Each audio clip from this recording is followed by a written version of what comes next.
Good morning, everybody. Excuse us for the technical problems. We are having all the comments and questions at the end of the presentations. Welcome back to our first session of this last day of the PIC conference. My name is Alba Diaz-Geada. I am a postdoctoral fellow in the program in Agrarian Studies, and it's my pleasure to take part in this conference, introduce our three panelists for the discussion about Human-Hog labor ecologies. Our first speaker is Julie Hughes, assistant professor of Vassar College on modern and early modern South Asia, focusing on topics as environmental history, British colonialism, and Indian identity. Her first book was Animal Kingdoms, Hunting the Environment and Power in the Indian Princely States, who deals with Indian princes through their engagement with animals and the environments in their state. Our second speaker will be Brad Mizelle, professor of history and director of American Studies at California State University in Long Beach, and the author of Pig, a book where she traces a natural and cultural history of the pig. And our third speaker is Mindi Schneider, an assistant professor in Agrarian Food and Environmental Studies at the International Institute of Social Studies in the Hague in the Netherlands. So thank you all, and let's begin the conversation.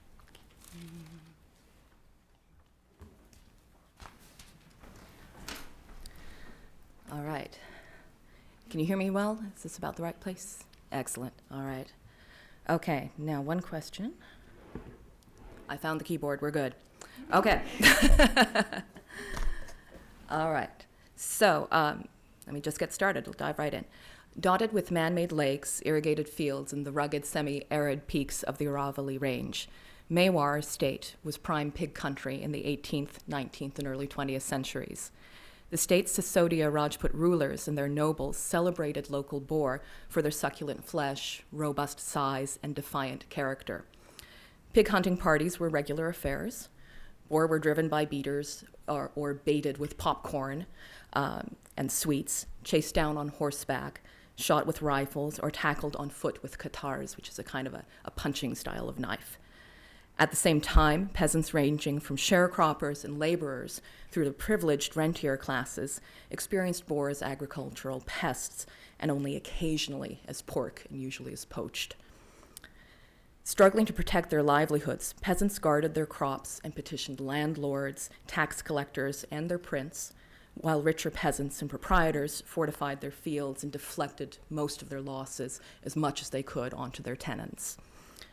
The full scope of historical interactions among princes, peasants, and pigs in Mewar cannot be recovered from the archives alone. It's simply not there. But paintings from the Royal Atelier, and here's one in a draft stage, can help illuminate the written records, clarifying what Boar did and how the state, that is the prince and his nobles, wanted pigs and their works perceived. With rare exceptions, wild boar appear in paintings only as objects of the hunt. Their works, however, crop up in scenes that ostensibly have nothing to do with pig, including elephant fights, hawking expeditions, wedding receptions, and ritual observances. The influence of these animals is there to be seen, if only we learn where and how to look. Ultimately, it is this tension between the animal's invisible presence in courtly paintings and the ubiquity of its impact on the environment, social, and political landscapes that I'm attempting to explore in this paper. For some background context, you learn a little bit more about Mewar, what the heck you were talking about. For that, a map might be helpful. There you go. So in the inset, you've got India, of course. The portion that is outlined fairly dark and says Rajputana, that's where we're zoomed into. And then Mewar is towards the south of the state there. You can see, rather lumpy. We've got the Aravalli Range. That's my lovely Aravalli Range there that I was talking about. The capital city, incidentally, is Udaipur there, if you can see that. Touted today, and this is on the lineage's own website, as the world's oldest serving dynasty, with custodianship unbroken since 734 AD, the The Sisodia Rajput princes of Mewar and their 16 chief nobles experienced volatile times in the 18th century. The centralizing force of the Mughal Empire was fracturing, along with the honors and protections it offered and the services and revenues it extracted. Maratha armies were raiding from the south and the east, besieging forts and cities, and demanding ransoms that Mewar's rulers ultimately funded by extracting more from their agricultural base. From mid-century, the English East India Company, too, embarked on an era of aggressive expansion, spreading its territories and influence from Calcutta in the north, Bombay in the east, and Madras in the south, reaching Mewar and the wider Rajputana region by about the 1800 mark. Harried by internal rebellions and external threats, the reigning Maharana of Mewar, that's the King of Mewar in 1818, contracted a treaty of perpetual friendship, alliance, and unity of interests with the English company that nevertheless stipulated subordinate cooperation with the British government. This treaty promised to maintain the prince as absolute sovereign of his own country. It also set a high yearly tribute to be paid to the company, alienated the right to wage war, and submitted border disputes to British arbitration. Also, if you wanted to send a letter to the neighboring prince, you had to route that through the British government. Lots of fun. Mewar and its neighbors, much of the subcontinent, had enjoyed a period of agricultural expansion, competitive real wages, and infrequent droughts from the mid-17th through the early 18th centuries. By the mid-1700s, however, nearby eastern Rajputana, so that's focused on the region of Jaipur and Bundi, just to kind of the northeast, and presumably Mewar too, we don't have those numbers yet, was slipping into depression in the agrarian economy. Major droughts increased from one every 6 to 10 years between 1655 and 1735 to one every 2.5 years by 1813, and you're going to continue about that rate up through around 1900. These trends continued or combined to push peasants more into debt. Many with land or capital goods sold off their assets. Some opted for migration. Others stayed put and just kind of went with it, struggled through it. Numbers from just northeast of Mewar are illustrative. In one of these districts, before the year 1760, the poor peasants had 300 plows that are in the tax records. After that mark, they have only 50 plows. So pretty big dive. In another district in the area, before 1753, they had 700 plows. By 1764, they were down to 28. When weather or wildlife damaged crops, losses theoretically were shared among primary producers and others, including landowners and the state. Officials measured fields, examined crops, and surveyed damage before estimating pre-tax yields. Assessment rates on these estimates depended on variables, including a cultivator's caste, period of residence in the village. If you were a new arrival, you actually got a tax cut to encourage in-migration. Your proximity to a hunting reserve could bring it down, the assessment. And then, of course, state need mattered a great deal. In addition to the state's quarter, third, or half share, other stakeholders took their cuts in proportion. Smaller estimates, of course, meant smaller shares all around and larger shares. Still operating under a broadly similar system in the early 20th century, cultivators complained that those in charge routinely overestimated yields, particularly ignoring damage caused by wildlife, including wild boar. In the 18th century, too, when drought, debt, and dispossession were stripping the margins away, the losses caused by wild boar could be more than a nuisance. They could certainly be a matter of life and death. Turning to more of the evidence, some of the pictures, everything I've done before here is kind of a recap of existing literature. Pigs were clearly in the picture as a major concern of the state and a source of conflict, but how did these dramas play out in 18th century Mewari miniatures? That's my question here. In a painting of Maharana Sangram Singh, let me get that up for you. Here we go. In this painting, and he's reigning, he's on the throne from 1710 to 1734. The painting is from 1725. Here we see the prince, his nobles, and servants 4 times in succession as they arrive on the hunting ground. Maybe I can do this. Whee! There they are, arriving. Now I lost my place, of course. Pursue and kill one boar with dogs and spears. So they're starting the pursuit here. There's the pig in interaction with this noble, and he's actually killed over here. Then there's a second boar. He gets lost. Well, he doesn't get lost. They lose him. He starts there. Then he appears in this plot of cultivation, hides there for a little while, but then makes a break for it. And as you can see, this archer manages to get one shot at him as he runs away, but he does, it does appear, successfully escapes. This is one of the very few Mewari miniatures that actually shows a pig in the midst of crops. I'm going to return to that point later. Now, according to Molly Emma Aitken, she's an art historian who's worked on Mewari miniatures extensively. Images such as these were intended to picture a feeling and not a scene. Artists painted how Mewari people, places, and events were felt by insiders, and not just how they might have looked to outsiders. In this particular painting, neither the hunting ground nor the villages are recognizable as specific named places. They're quite abstract. Nonetheless, the suitably trained local connoisseur of the arts, a Rajput Rasika, a good Sanskrit term there, would experience this fantastically green, hilly, and prosperous landscape with its heroic prince and his pig-sticking entourage as essentially Mewari. This also, there's going to be styles in the way the faces are depicted that will make this look Mewari and not like one of the neighboring states in their paintings or their landscape. The foreground sets the dominant mood with scenes literally dripping with heroic courage, or vira rasa. I say dripping because rasa it means juice, it means liquid, and this is the term for the essence of the painting that produces the emotion or the feeling in the viewer. A male and female black buck are hanging out in the back. Up here, a little hard to see. In fact, there's two females. And then, probably invisible to you guys, but up here, there is a lone village beauty hanging out as well. These stock figures in the background are also suggesting the savor of love. Shringara rasa is also evident in this painting. Rain-dark clouds and saturated greenery recall the monsoon, the season most evocative in India of romance. Here, the unremitting green is not so much a document of reality as a marker of bhava, of feeling-infused fertility disseminated by the prince. Even as Mewari paintings evoked emotion, and from the early 18th century were also, according to Aiken, documenting a web of relationships among king, nobles, subjects, and landscapes. I would add pigs as well to that. They were documenting these things in detailed inscriptions on the back of the paintings.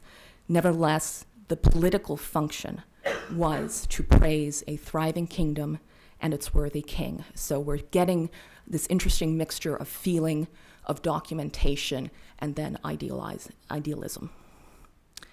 This is where the pig in the unprotected field comes into focus, so our fellow who's on his way to escape. The animal is there in part because the real pig during the real hunt really went there. But the artist used the pig to draw attention to typical Mewari crops, well, ideal would be another word to use, sending a message of prosperity reiterated in the nearby Pukka villages. Pukka is solid, it's cooked, it is finished, so buildings made out of brick, made out of solid material, not out of mud, not out of thatch or things like that. This is a marker, a very good marker of being prosperous. The animal's intrusion was not intended to raise questions about cultivator vulnerability, sovereign negligence, or the rapacity of assessors and tax collectors. These villages are well off. Hedging is within their means, but evidently not worth their while, according to this painting. This prince, in fact, is not protecting his subjects from marauding pigs. Rather, he and his nobles are proving themselves against a worthy foe while reaffirming their mutual bonds and hierarchies, all against the backdrop of an idealized, emotive Mewari landscape that subtly hints at more amorous pursuits. And those more amorous pursuits have a very recognized place in the appropriate and indeed necessary action of Indian kings. If you get really into the theory of it, a king who does not engage in amorous pursuits means that there's not going to be rain, and it's not going to be fertile in the landscape. There's going to be a close tie there. Let's see here. Now, where have I got? I've lost my place, of course. Okay. Despite featuring the animal so prominently, this painting actually has surprisingly little to say about pigs beyond their role as objects of the hunt. Paintings of wild boar in agricultural fields that nevertheless ignored the works pig did and made people do in those fields certainly remained imaginable in the early 1700s. As the century progressed with its socio-political upheavals and environmental instability, I argue that pigs became paradoxically less visible and their impact more ubiquitous in these Mewari miniatures. Next painting, a painting from 1751. I would argue that this one can be considered something of a transitional painting. It depicts Maharana Pratap Singh II. He was on the throne very briefly, 1751 to 1753, and his companions using swords to slash at wild boar, lured to their hunting box with tempting piles of golden grain. Just barely make it out right there. While the action, the boar, and the prince's attention are all to the left, pigs are also present on the right. Those two flowering mango trees, right here, they are encircled by a small hedge of tuhar, or Indian hedge spurge. It's a euphorbia, if anyone's into botany. These trees, the produce of which would belong to the state, as all mango trees produce wood, are carefully cultivated and protected against wildlife and domestic cattle. And of course, cattle, we know, are as capable as pigs of damaging saplings in their search for fodder. In India, they eat a lot of leaf fodder as well. It's not just grass.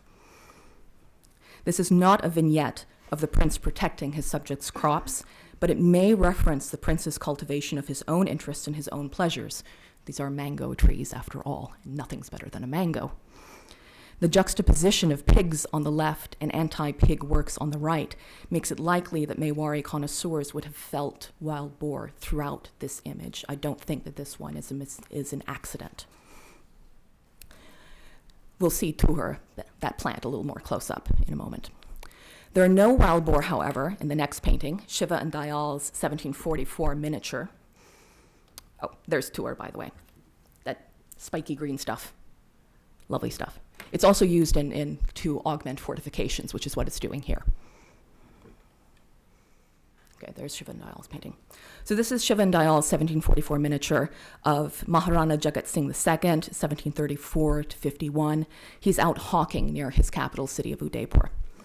As in the first painting, the dominant feeling here is heroic courage.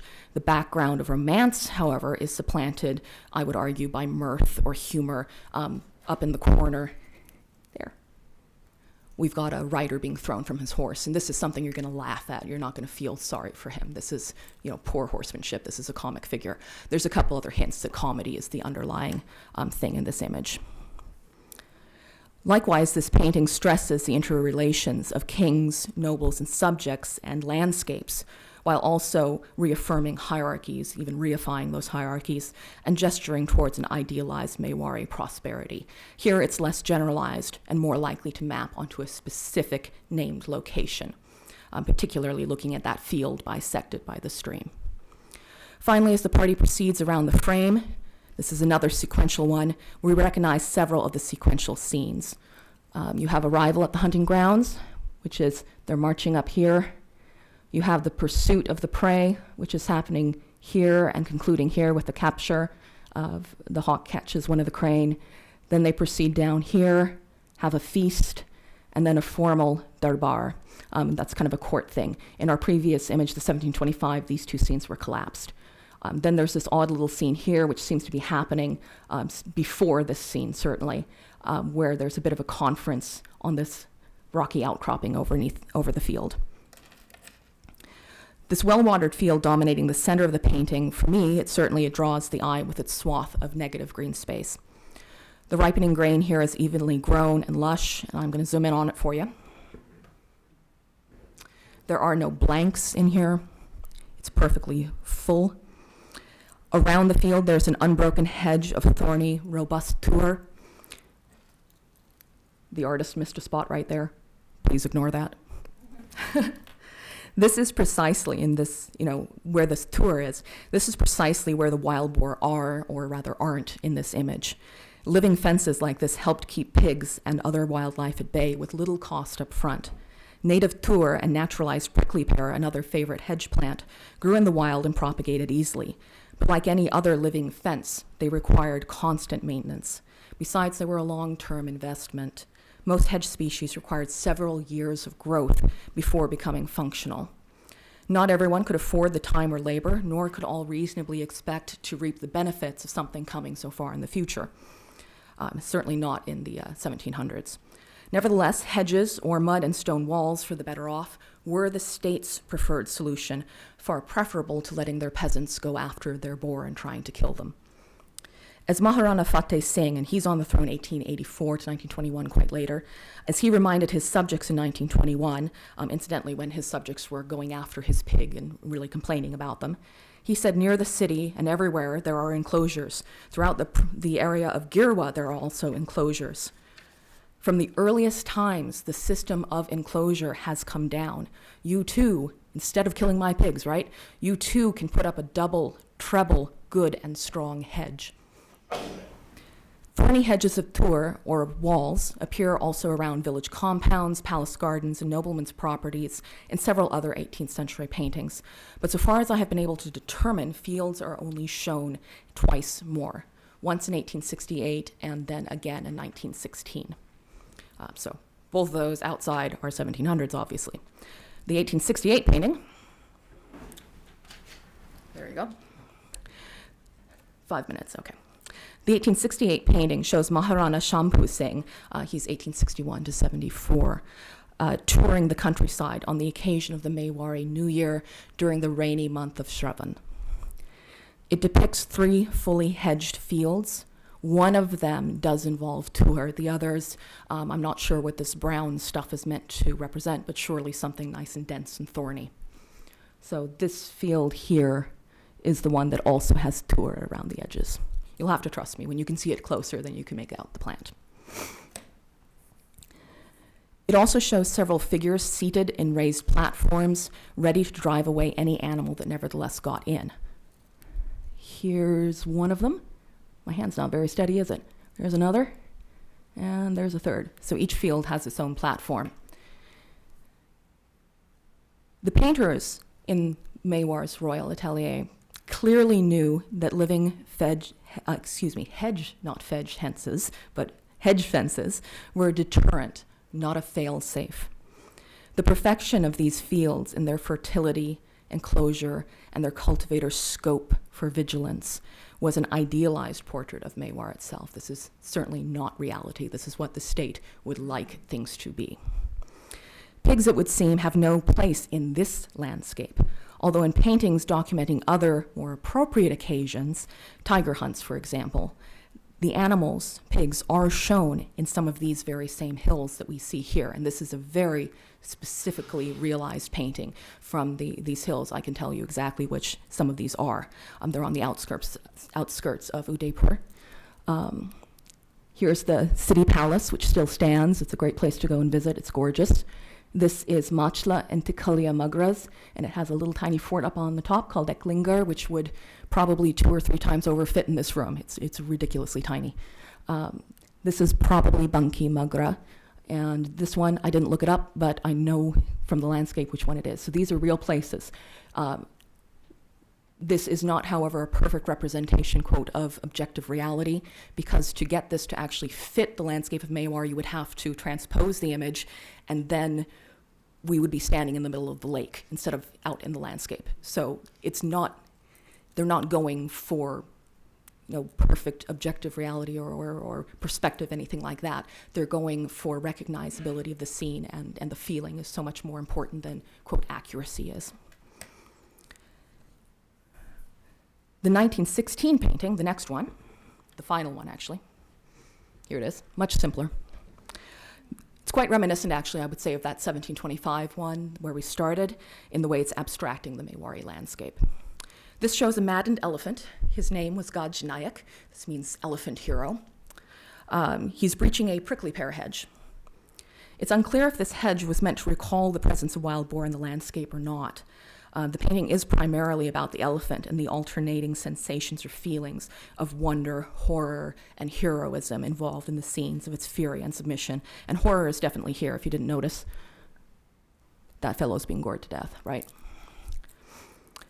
This hedge, like the prickly pear it is composed of, may be naturalized, signifying nothing except the common ideal appearance of an unmistakably and absolutely Mewari field.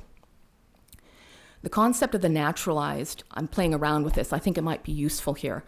First is a biological phenomenon describing an introduced plant or animal that has established itself in the wild in a place where it's not indigenous, at least initially.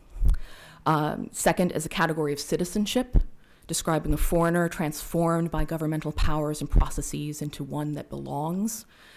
And third is a mental process kind of akin to reification, perhaps, describing something that is not natural, but over time has been taken to be, and in some ways by almost popular consent, made natural. By the early 20th century, it seems the work of pigs had been hidden from sight by being naturalized in plain view. I don't think we're supposed to look at this and see pigs. I think we're supposed to look at it and see cultivation. And, of course, Gajnayak. He's the star here. The damage that pigs did, or perhaps the peasants' growing ability to perturb the state with their demands for redress, felt foreign, I argue, to Mewar. Indeed, Maharana Fateh Singh refused to believe that his subjects truly suffered from wild boar. He insisted that in earlier times there were far more wild boar, much more destruction than there was now. And he had some reason to believe that with some honesty. As a result, I would say that the work these animals cause people to do, because of what I'm suggesting here, that it's naturalization, I think that work became something else entirely, something unconnected to them. So just a quick little concluding paragraph here. Just as the prickly pear cactus had long lost its foreignness, the Portuguese most likely brought it in the 1500s, and they brought in several different varieties. There are at least 3 or 4 different varieties of prickly pear all over India now, quite naturalized. So just as the prickly pear had long lost its foreignness, becoming naturalized from the Deccan in the south through the Punjab in the north, sometime between the early 16th and late 18th centuries, the idealized presence of prickly pear and tuer hedges became naturalized in these paintings, no longer requiring nor necessarily signifying pig for Mewari connoisseurs. The naturalized unremarkability of hedges eventually hid wild boar from view, but it shouldn't efface for us their determinative role in the Mewari web of relationships. And just for fun, because I think I have a minute, that's the best painting. Let's get a close-up on those pig. There you go. I think that's cool. So this is a very fine miniature. And one question I have about these miniatures that I need to figure out is if the painters actually used at all boar bristles in any of their paintings. I'm so curious to know if they actually used boar bristles to actually then make the paintings of the pigs. That would be a nice footnote someplace. All right, thanks. All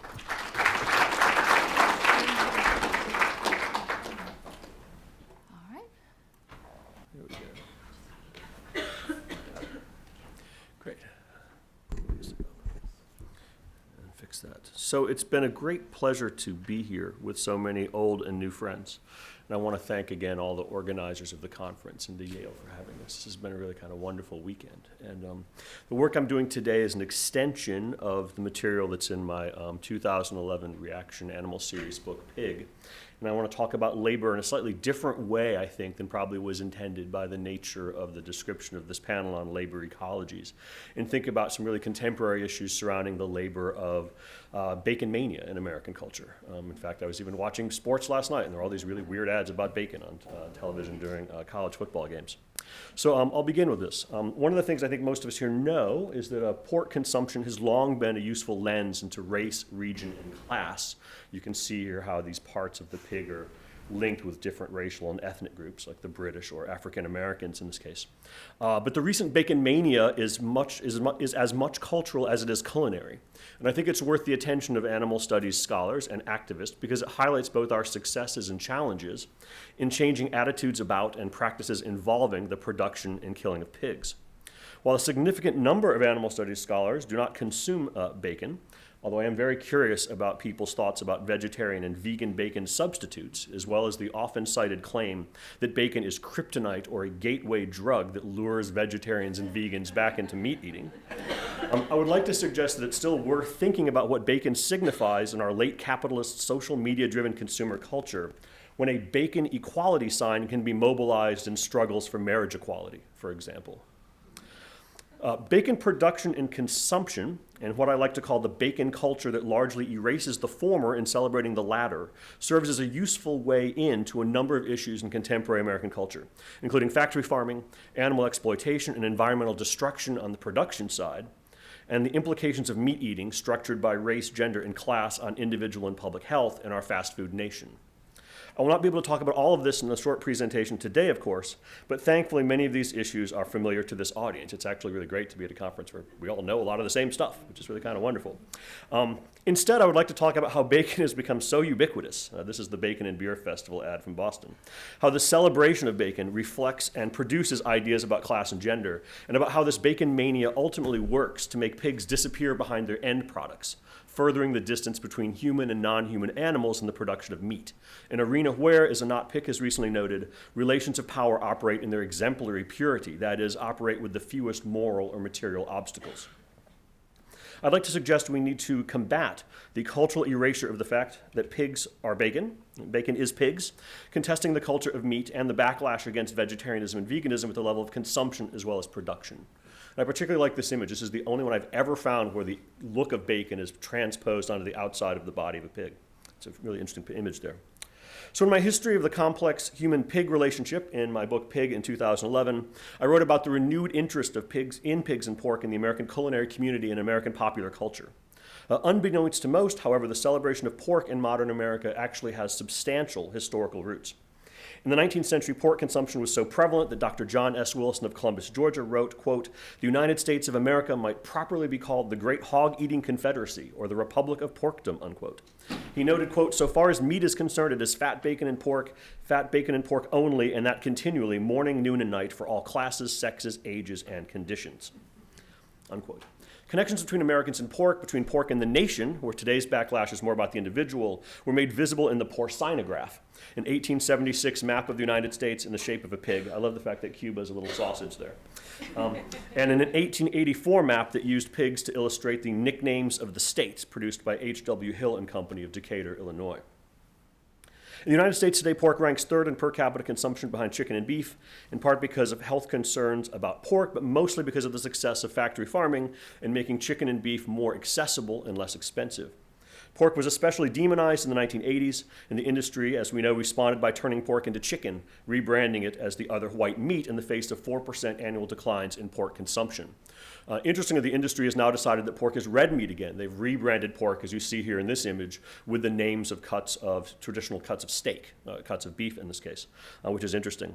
Pork has rebounded. In fact, pork is going to pass beef in late 2016 in terms of per capita consumption in the U.S. Pork has rebounded, in part because of the success of the industry in rebranding its products, especially and its diligent work to get consumers and restaurants to include more pork products, especially bacon, in meals. The food service industry has helped fuel the recent bacon craze by adding the product to dishes and meals where it had not been eaten before. Restaurants use bacon as an ingredient because of its high flavor profile. In fact, according to David Kessler, author of The End of Overeating, one standard line in the restaurant business is, quote, "When in doubt, throw cheese and bacon on it," unquote. Pork producers are trying to extend bacon consumption to other day parts, as they call them, in both restaurant and pre-cooked meals, hoping to expand Americans' eating of bacon beyond breakfast, or as a supplemental ingredient in green beans or as a pizza topping. Many disturbing retail innovations have been important here, especially the development and marketing of pre-cooked bacon, perhaps the ultimate convenience meat, and flavored bacon products. Today's renaissance in pork is highly gendered and classed. National Pork Board research indicates that men are the predominant purchasers and consumers of pork, and anecdotally, most of the drivers of interest in pork in restaurants and in social media have been men. Bacon mania also serves as an index to social class. At the high end, numerous websites, including Bacon of the Month Club, and blogs promote artisanal varieties of bacon and ham. Several restaurants specialize in pig and pork, including Donald Link's Cochon in New Orleans. And several pork-based cookbooks, including Stéphane Renaud's Pork and Sons and Martin Picard's Au Pied de Cochon, the album drawn from his Montreal restaurant, have become bestsellers. Middle and upper-class foodies delight in procuring and consuming often quite expensive heirloom and artisanal pork products, including bacon that is slow-cured in traditional ways that are now marginal to the way most pork is actually produced. In contrast, the bacon, we'll put a nice picture of a ossibah here. In contrast, the bacon celebrated as part of bacon mania is not artisanal, but is an industrial product that can be produced in a modern pork processing plant in a matter of hours. Wet curing and vein pumping long ago replaced dry curing of hams and bacon. The standard supermarket bacon first emerged in the 1920s and became a staple of family breakfasts. In fact, bacon is still largely eaten as a breakfast food. The average American will have bacon 18 times per year, just over 2/3 of that, 69%, as strips at breakfast. Some have argued that the appeal of bacon is tied to its status as a comfort food, one many of us remember from childhood. Others have claimed that there's something unique and compelling about the smell and taste of bacon, and indeed much research, both consumer and scientific, has gone into studying how the salt, fats, and umami, a loan word from Japanese used to describe the pleasant, savory taste of some foods, of bacon, have made it such a popular food item and flavoring. While not discounting the appeal to many of the taste of bacon, a reminder of the challenges we face in positioning ethical concerns against real and perceived pleasures. And in fact, one of the questions is, how do we contest the presumption that deliciousness all too often trumps the human, animal, and environmental costs of meat? It is my contention that the apparent current interest in all things bacon-related is more cultural than culinary, and serves in part as a way to rebel against an increasingly health-conscious and politically correct society. This is the party line in the numerous articles and books that chronicle and fuel bacon mania, a decidedly overdetermined phenomenon. Aviva Shen suggests that, quote, putting bacon on everything or wearing it as lingerie, a reference to the bacon bikini meme shown here, is a statement of hedonism, pure and simple, a defiant stand against any movement that suggests we moderate what we eat, unquote. This is my calling Carol Adams image. Certainly many of the products from both the fast food industry and individual chefs reflect American gluttony at its worst. Wendy's Baconator, so this is not the Baconator, 6 strips of bacon atop a half-pound cheeseburger, Jack in the Box's artificially flavored bacon milkshake, and homegrown inventions such as the Bacon Explosion, that's what this is. Bacon Explosion is 2 pounds of bacon wrapped around 2 pounds of sausage and grilled, are clearly a claim to masculinity, a response to elite and effeminate foodie snobbery, and an assertion of democratic eating pleasures. As Sarah Heppeler writes in a summary of this bacon mania, for many, quote, loving bacon is like shoving a middle finger in the face of all that is healthy and holy while an unfiltered cigarette smolders between your lips, unquote. The analogy between smoking and eating bacon is an interesting one, by the way, we could talk about later, perhaps. Similarly, in their recently published book, Bacon Nation, Peter Kaminsky and Marie Rama argue that, quote, part of the current bacon craze is due, no doubt, to a social phenomenon you could call good nutrition fatigue. Bacon obsession has become a way to proclaim our independence from the food police, who would have us mostly eat a diet of boiled lentils and mashed yeast, unquote. A note here, of course, how these bacon advocates use these ridiculous arguments about what vegetarians and vegans actually eat. No one I know eats boiled lentils and mashed yeast in that sense. But this calls attention, I think, to the politics of pleasure, which has come up a couple times this week, the politics of pleasure in debates about food and the way that pleasure erases the exploitation and killing of non-human animals in providing those pleasures. So most of us here are familiar with the contours of this actively and corporately supported pro-meat backlash. There are many commercials and images I could have used in here as part of this process. Something that I in fact view as an indicator of our success as proponents of human health, ecological sustainability, and animal liberation. This backlash also indexes the anxiety of consumers about their meat eating and the fears of those in and promoting animal agriculture industries that people might move away from their horrific products. Issues surrounding pigs and pork in the past and present serve as a reminder of how we're all deeply enmeshed with animals, and then when it comes to animals, our contradictory attitudes and practices are the norm.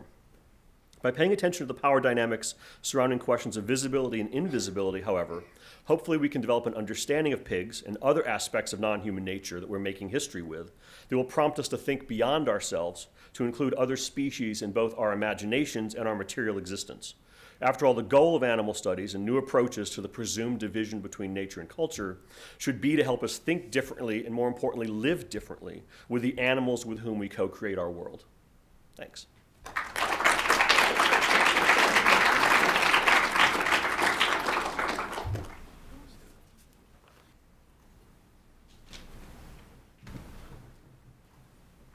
Okay. Great. So echoing also all the thanks, but also to say, isn't it fun to be at a place where you're not the weird pig person, but instead you're just another pig person among many? So because we're so interdisciplinary, I'll say that I did my PhD in development sociology, and before that I was an agronomist. So that explains a little bit of my attraction to things like how Marx thought about soil fertility, which is part of what I'm talking about today. When we think about pigs today, it's difficult not to discuss China. So that's what I'm going to do, talk about my work about pigs in China. And the place to start, is with a ding. The place to start is the place that I sort of started with this work, and that's in this graph. So several years ago, I was studying global livestock and feed complexes, building on sort of interests and concerns about how and why it was that we were dedicating all this land and water and resources to feed livestock when there were hundreds of millions of people in the world who were hungry. So here we see these 4 different categories of meat production globally, starting when the FAO started producing this data in 1960. And the moment for me is this moment in 1979 when pork overtakes beef to become the most produced meat in the world. And it really captured my imagination. And as I started looking into it, it didn't take long to realize that this was also really a story that was importantly about China. So in 1978, 1 year before this initial uptick, was the year that Deng Xiaoping announced reforms to open China's economy. So that was decollectivization, it was the emergence of private enterprise, and it was selective trade liberalization. And one result of these changes was that pork production starts to increase markedly. And this process is further spurred throughout this time by the liberalization of soy imports in China in the early 1990s. And that led to the current situation where China imports 70% of the global soy trade, predominantly to feed its pigs. So much of my work has focused on trying to understand how and why pork is so important in China, and to who, and with what implications, including things like ideas of people eating pork in revenge against scarcity and rationing in the past, and relationships to the state. But in the time I have today, I'm going to give just a kind of a shorthand version of how I'm thinking about the causes and consequences of China's pork boom, which are also related to how I'm trying to think about pork and meat more broadly. So we all know the concept of nutrition transition, which is this idea that as income increases, meat consumption increases. And we can actually chart this across the world in a number of different places where income rises, so too does meat consumption. And the sister concept to the nutrition transition is the livestock revolution, which is understood as sort of a production response to increasing consumer demand for meat. So these are the 2 concepts that are typically used, at least in sort of mainstream development understandings about the relationship of meat and development. The problem is that these are descriptive concepts that are treated as proscriptive or even as aspirational goals, where meat is equated with progress, it's equated with development, and it's understood as sort of a natural and inevitable result of modernity and result of development. But these concepts also conceal that dietary transition or dietary transformation is also highly political, and it has distinct beneficiaries who benefit from increasing meat consumption, and also it has distinct sort of losers, to put it bluntly.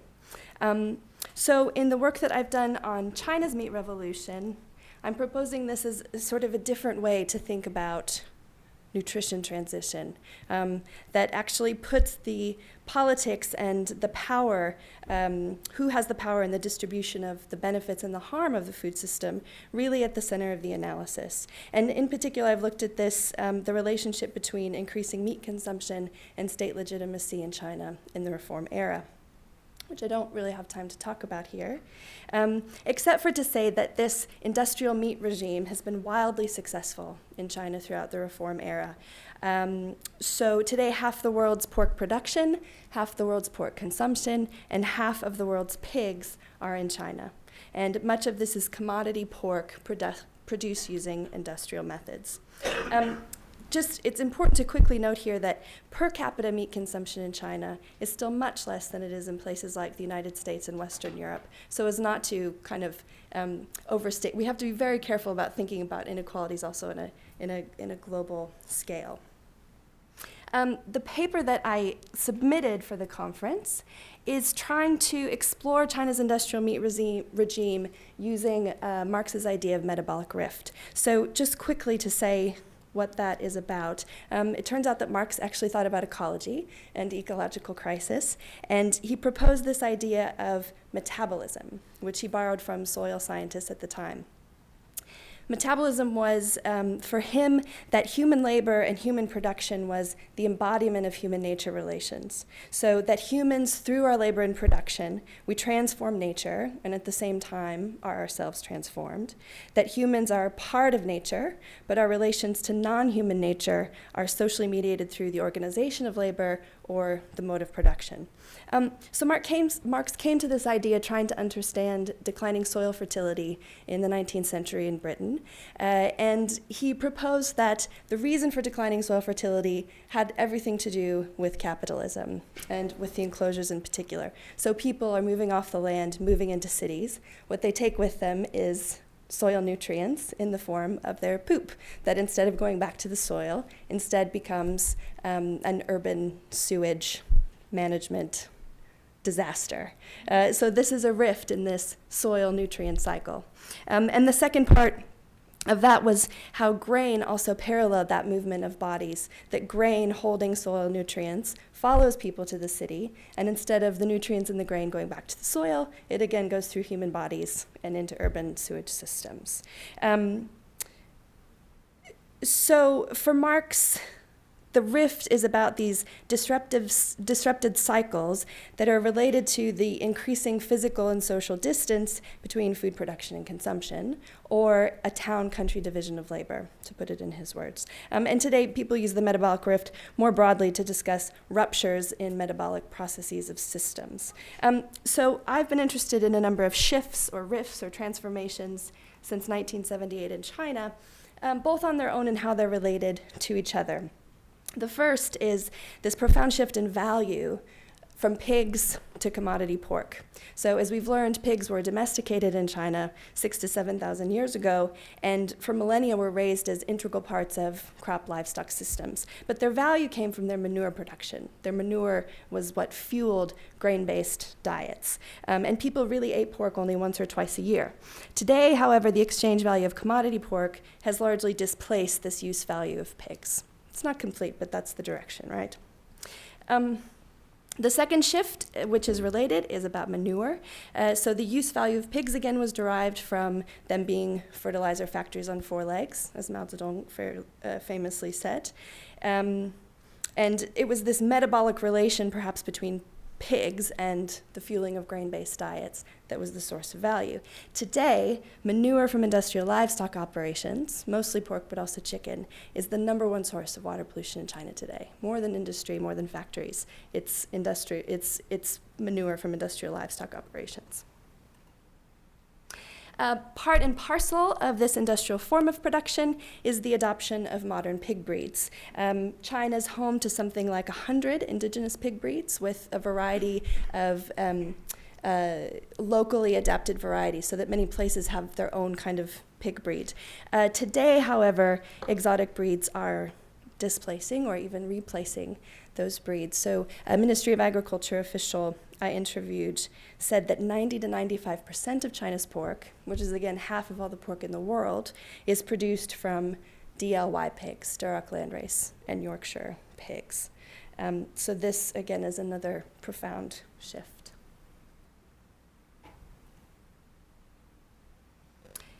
And the combination of exotic breeds and industrial feeding is also a transformation of the pork itself. Several people I interviewed in China complained that pork today has no flavor. And these were people who remember life sort of before the livestock revolution or the industrial meat regime, when indigenous pigs were raised on scrap, and produced a kind of fat that was layered fat. So culinary traditions are based on this kind of fat, both the flavor and its consistency. But as soy and maize-based commercial feeds have come to dominate, and DLY pigs and short production cycles, and market standards that value intermuscular fat rather than back fat, Supermarkets today are flooded with leaner meat that's also sold as the healthier variety. So oftentimes you will also hear young people voice their preference for lean meat, which suggests the manufacture of consumer demand, the way that these things become manufactured. And finally, the making of modern meat is conditioned by changing forms of labor. So there's increasingly quite a lot of studies coming out, especially from Chinese scholars who are looking at the agrarian question in China, trying to understand the extent to which peasants might be becoming workers, what kinds of particular conditions there are in China that condition these relationships. And of course, they're very complex. So to simplify it, grossly, to say in the pork sector, we see a rapid decline of smallholder farmers. In 2008 alone, half of the households in China that produced pigs stopped producing pigs in 1 year. And along with this is a rapid increase in waged laborers and contract farmers. And these transformations aren't whole, they aren't complete. The waged labor is often subsidizing in ways the smallholder farmers by families sending remittances back to the countryside. So the two work together. But what is clear is that this small scale of production is declining. So this just shows the share of production of 3 different kind of scales of production that analysts are fond of using. These are the same 3 scales that the Rabobank shows to predict changes into the future, where you see the larger scale production taking more and more share. And rather than just thinking of these 3 types as sort of scales, I think of them more as ideal, typical representations of something like Human-Hog labor ecologies, which is your fantastic concept that I like very much. So just very quickly to go through these 3 kind of different types. The type that's emerging perhaps most dramatically are commercial operations, which we all know about. These are CAFOs, these are large-scale industrial factory farms. These are farms that raise tens or hundreds of thousands of pigs per year. I think the key thing to understand about commercial farms in China, about CAFOs in China, is that they allow the country to get around this high population, limited land conundrum. There's an oft-cited statistic that China has 21% of the world's population and only 9% of its arable land. So in order to feed the whole population, and at the same time to bring about these massive increases in meat consumption, CAFOs that operated on imported feedstuffs are really the only option. If that's the goal, that really is the only option. I'm not supporting that goal. I'm just saying it's the only way to do it. So CAFOs, of course, take a little amount of land and produce an awful lot of meat, and do so in a way that doesn't compete directly with food production. It does compete indirectly, which I'll return to. One more key that is somewhat unique in China is that the expansion of commercial operations is led by firms called Dragonhead Enterprises, which are agribusiness firms that are state-supported, and they're typically processors. So China's largest pork processor is Shuanghui, or Shinewei, which the name you likely recognize as the firm that bought Smithfield Foods in 2013. The second type then, and one that is increasing the most, is this mid-scale of production called specialized household farms. And these farms supply the industrial processors. So they may be individual farmers who have scaled up. They may be farmers who've come together in order to focus more particularly on pig production. Some of them produce on contract with commercial farms. Some of them sell to integrators that then sell and butcher the animals. This is a highly subsidized form of production, mostly through pig barns. And analysts estimate that 60% of the country's total slaughter today is from farms that raise 50 or more pigs. That still seems some ways like a small scale, but it's actually quite different, and the direction is moving ever larger. And then finally, we have the backyard farmers who raise less than 10 pigs a year. They grow crops and other livestock on about a half acre of land. They raise indigenous exotic hybrid pigs, which are valued as much for their manure as for their meat. These farmers don't typically purchase feed. They don't produce under contract, and they don't make much money from their pigs, or they lose money for their pigs. And farm income here is generally supplemented again by remittances from migrant workers in the family. So again, this swine sector restructuring along these three kind of ideal typical types has been incredibly successful in terms of dramatically increasing pork production and consumption, but it's also characterized by a number of failures or crises, which bring us back then to the metabolic rift. The first metabolic rift is about feeding China's pigs, which I'll just say is also the title of a report that I wrote a few years ago for the Institute of Agriculture and Trade Policy, and it has a lot of this. I mean, it's written as a report, so it's more informational. So if these things are something you want some statistics about, it's might be a good place to look for them. So again, it's CAFOs that operate on imported feed as the only way to ramp up pork consumption in a place that has the land mass about the size of the United States, but a population of 1.3 billion. And this shift to commercial feeding of China's pigs is only possible, again, by harvesting soy and maize from monocrop fields in North and South America. And I think we're all familiar with the ecological and climate implications of industrial crop production and of the long-distance grain trade, so I won't really discuss that here. But the point is that the scale of these feed imports, again, 70% of global soy trade, is expressed in a global scale metabolic rift. So we see declining soil fertility in the global locations where farmers grow crops to feed China's pigs, coupled with excess nutrients inside China where those pigs are eating and defecating. And the millions of tons of soy and maize that are being pumped through CAFO pigs create millions of tons of this modern lean pork and billions of tons of manure. And so the second rift here is in the manure itself, and again, this change from manure as value to manure as waste. When the pig becomes a commodity, its highest value comes in the form of the pork it produces, as articulated in price. And the firms that control its production, distribution, and sale benefit most directly from this form of value, while the smaller holder farmers, price is perhaps their biggest problem. If they try to sell their pigs, the prices they receive are barely worth the effort. So replacing the manure value of pigs with the price value of pork ruptures agroecological cycles, and manure shifts from being a valuable resource to a toxic waste. And again, the dangerous conditions in China's waterways, as this photo shows, is the clearest evidence of this rift. And the industrial meat regime not only wastes manure by transforming it from a resource to an excess, it also, I would argue, wastes the rural by challenging rural social reproduction. So already in China, 300 million people are without access to safe water, and already 1/5 of China's water is classified as toxic, 2/5 is seriously polluted, and more than half of all the country's water is considered poor to very poor. So putting this in a justice and an equity frame, it's important to consider who's eating industrial meat and who is suffering from its crises. So in the aggregate, urban people in China eat 2 to 3 times more meat than people in rural areas. And this is a figure that mirrors broader social stratification in the country, where income is also 3 times higher in urban areas than rural areas. And going a bit finer grain, if you look just at the meat consumption of middle and upper class urban households, it's 3 to 4 times higher than rural residents. So there's clear class differences in meat consumption, which I've elsewhere called meat for the elite. At the same time that we have meat for the elite, we have rural bodies of water, rural bodies of land, and rural bodies of people that bear the brunt of industrial meat's burden. This is especially true of smallholder farmers who rely on heavily polluted water for their household and agricultural use.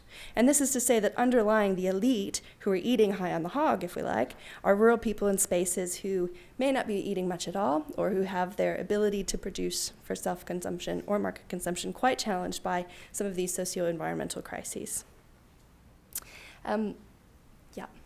In addition to these rifts in nutrient cycles, there's also what we might call an epistemic rift. That is a rift in ways of knowing farming. As farmers become workers, we have to think about what happens to agricultural knowledge, of knowing meat, as meat becomes more a symbol of progress, and of knowing nature, as consumers are confronted with this anonymous food in the market, and as farms operate in ways that are precisely about overcoming non-human limits or non-human relationships. So, by way of conclusion, let me say that industrial livestock production and increasing meat consumption can't go on forever, and that these rifts are less stages or moments and more processes and directions, which means that they can change. It's not easy, but they can.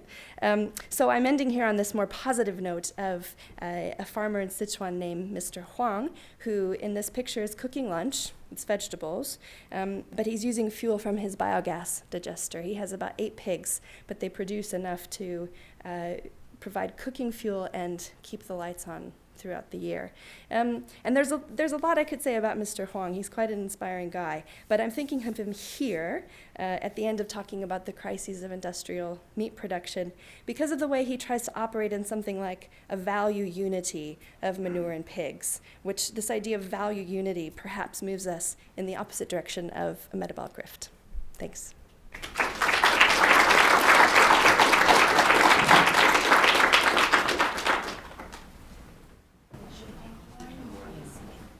I think we can have 5 minutes for questions or comments.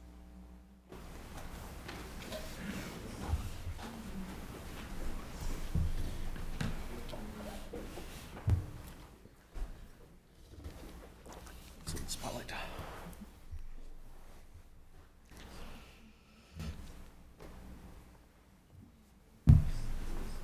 Hi, Julie, thank you very much for your presentation. It was very interesting. And I actually want to, I don't necessarily have a question, but I wanted to draw attention to what I think is a very interesting connection between wild boar in Maiwar and domestic pigs in New York City, as described by Catherine, I believe, the other day. Yeah. They are actually 2 sides of the same coin. And the coin is the prosperity or well-being of the poor. So for Maiwari princes, wild boar equal pleasure and conquest. In New York, for the New York City wealthy, domestic pigs equal disgust. For Maiwari peasants, wild boar equal destruction. For the New York City poor, domestic pigs equal production. And in Maiwar, the boar, and especially their effects, are hidden from view. And in New York City, the domestic pigs, especially their effects, are highlighted and brought into sharp focus. And finally, in each case, the wealthy relate to pigs according to their own interests and act on that relation at the expense of the interests of the poor. And I think it's really just pretty wild, amazing that you have sort of the exact same, well, I shouldn't think it's amazing. You have the same dynamic on opposite sides of the world in relation to pigs in particular. And if you have anything to add to that, that'd be great, but I just wanted to draw attention to that. Should I answer now? Collect questions? Okay. I actually had a specific question for Mindi, but others can weigh on it if they like.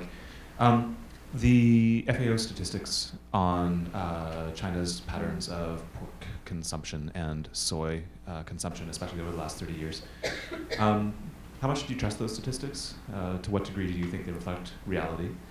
To what degree do you think the last 30 years of statistical evidence on patterns of pork production are being used to forecast the next 30 years in China? And maybe more importantly, to what degree do you think that statistical description of a nutrition transition is being used to forecast nutrition transitions elsewhere in the world where the relationship between people and pigs may play out somewhat differently?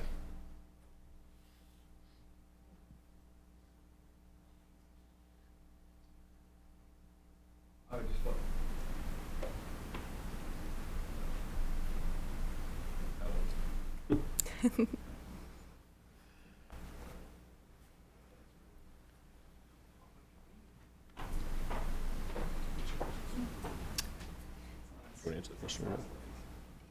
Yeah, sure. I'll just say something about that quickly. Well, I don't know how much to trust FAO statistics or not, right? But they suggest trends. I don't know that I would bet my life on them being exactly right.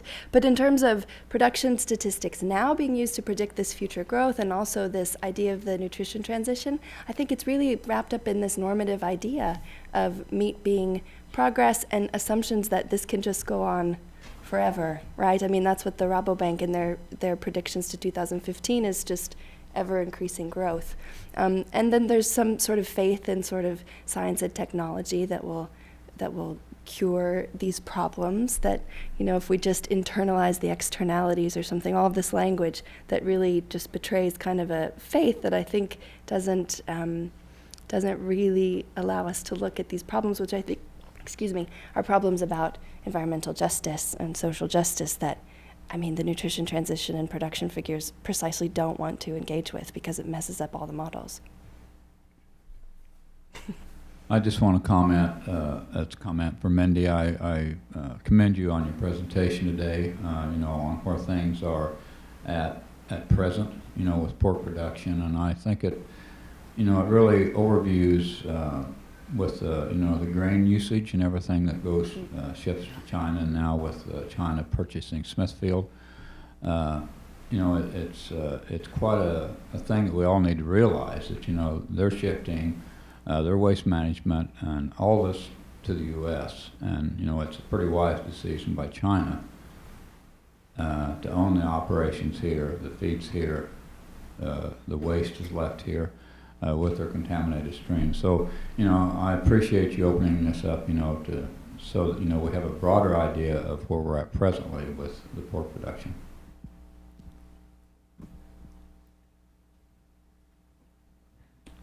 I have a brief observation and then an open query.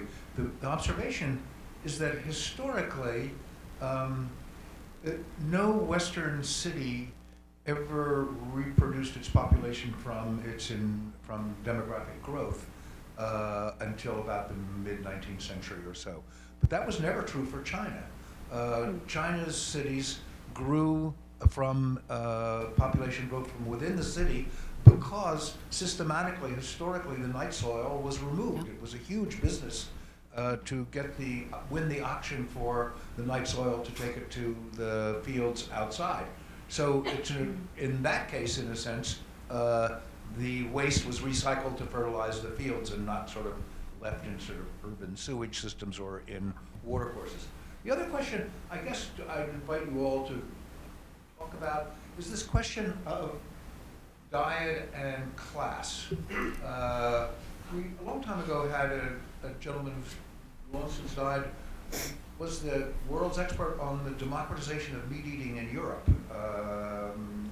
since most ordinary people in Europe didn't eat meat maybe once a month, once every week, and the democratization of meat eating was an extraordinary thing. And I'm, with respect to the pig, in medieval banquets, I'm told, in the West, the aristocracy ate big wild things like stags and so on.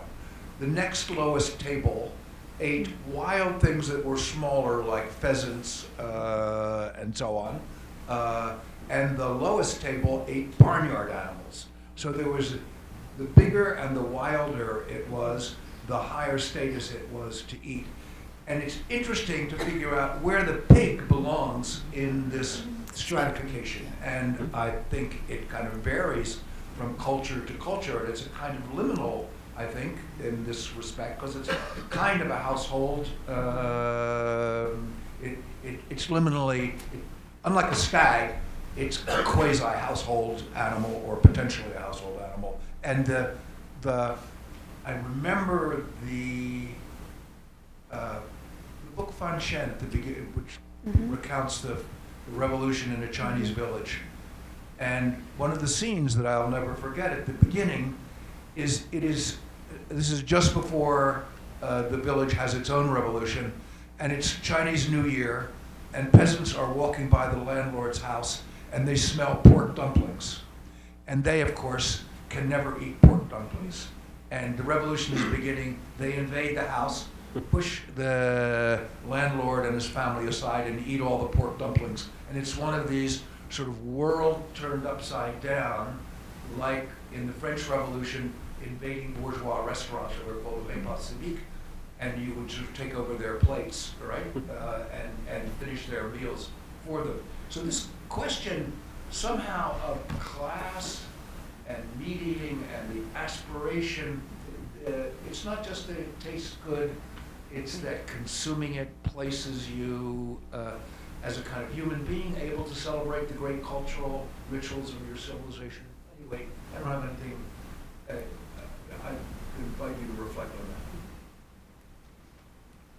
Well, I'll just say something very quickly, which I think is something that's quite fascinating in China, where here in the United States, kind of the more yuppie meat, if you will, are these heritage breeds, right, and something very local. In China, people are doing research to ask the middle and upper urban classes about their meat consumption, and overwhelmingly, they prefer factory-farmed pork.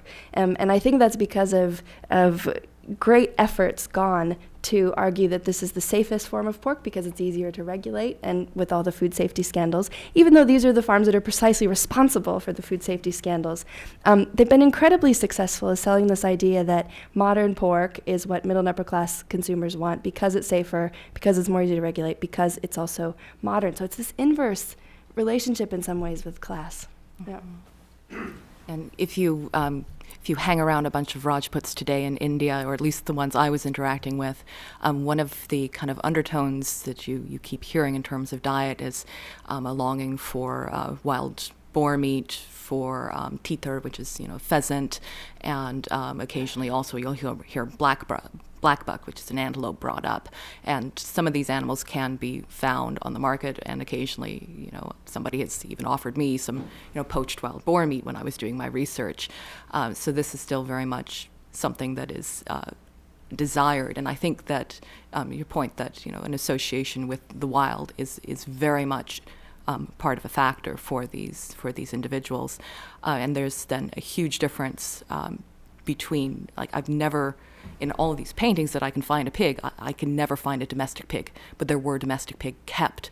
And the state was very interested as well in keeping those pigs separate from the wild boar, because the wild boar were very close in to the capital city, and they fed them actually. So here we're on that, where is domestic, where is wild spectrum yet again.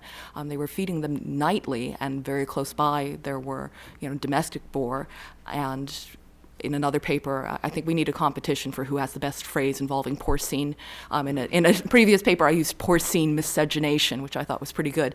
But you had the wild boar and the domestic boar doing as they will, and these concerns are our wild boar still what they were? Because a Rajput, he can only eat the wild boar. He's not going to eat this dirty animal that is for the very, very low caste. So in India also sometimes not eating meat at all is going to be a signal of being quite high caste. Now our Rajputs, they're high caste, but they are very much a meat-eating high caste, so they're kind of an oddity on that front.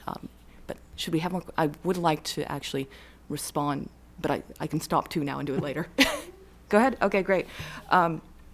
On the kind of the parallels with the pigs in New York, it's a definite good point. And I suspect if we asked Catherine, she would probably say, well, there's other characters involved too, other people who are caught up in this conundrum. And certainly that's the case in India, because what I was talking about, of course, are these relatively poor peasants. But you also have this group called the Beals, who are more, they often are called tribal. They tend to live more in the forests, do a mixture of small agriculture and some hunter-gathering type things, and they have really interesting close bonds with the state in terms of providing service and some ritual functions and things like that. But they're hunters as well. So for them, they definitely wanted the boar around, and their source of conflict with the state was that the state didn't necessarily want them killing the boar, and at certain times they didn't approve of the way the boar were being killed, as the Beals are not necessarily acting in accordance with a kind of sportsmanship that the Rajputs kind of work out in association with the British as to what the proper way to go after a pig is. And sometimes, you're drugging a laddu, which is sort of a sweet, and you put that out there for the animals, and so they get some nice opium, you get them nicely addicted and everything, and then is that appropriate or not? It depends on who you are and what the purpose is. Let me just add real quickly in the context of, I think Jim's really great observation about that is that, the relationship of foods to identity is fascinating. And I think one of the things that's interesting about historicizing, say, the human-pig relationship in the United States is the long history of that. I mean, that the animal is really tied to questions of kind of a broader sense of national or regional identity. And I think the interesting shift for me as we've moved from a producer's republic to a consumer's republic is how much now it's focused on individuals. I mean, it becomes kind of an individual assertion as opposed to thinking about a larger kind of collective or communal pattern. And that's something I find very intriguing about kind of American foodways. What I find intriguing is I don't think I've ever seen bacon in India. I don't think they've got that. They do? Okay. I haven't seen it. I've been not looking for it.